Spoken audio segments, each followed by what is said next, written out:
کے نام سے جو بڑا مہربان نہایت رحم والا ہے۔ کہو کہ وہ ذات پاک جس کا نام اللہ ہے ایک ہے، وہ معبود برحق بے نیاز ہے، نہ کسی کا باپ ہے اور نہ کسی کا بیٹا،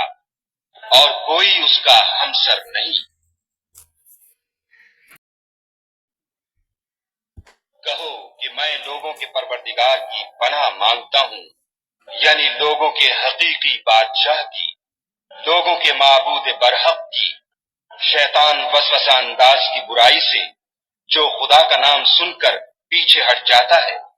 جو لوگوں کے دلوں میں وسوسے ڈالتا ہے، خواہ وہ جنات سے ہو یا انسانوں میں سے۔ کہو کہ میں صبح کے مالک کی پناہ مانگتا ہوں، ہر چیز کی برائی سے جو اس نے پیدا کی، اور شب تاریک کی برائی سے جب اس کا اندھیرا چھا جائے،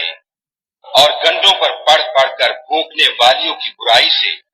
اور حسد کرنے والے کی برائی سے جب حسد کرنے لگے۔ اے پیغمبر صلی اللہ علیہ وآلہ وسلم، ان منکران اسلام سے کہہ دو کہ اے کافرو، جن بتوں کو تم پوجتے ہو ان کو میں نہیں پوجتا، اور جس خدا کی میں عبادت کرتا ہوں اس کی تم عبادت نہیں کرتے، اور میں پھر کہتا ہوں کہ جن کی تم پرستش کرتے ہو ان کی میں پرستش کرنے والا نہیں ہوں، اور نہ تم اس کی بندگی کرنے والے معلوم ہوتے ہو جس کی میں بندگی کرتا ہوں۔ تم اپنے دین پر، میں اپنے دین پر۔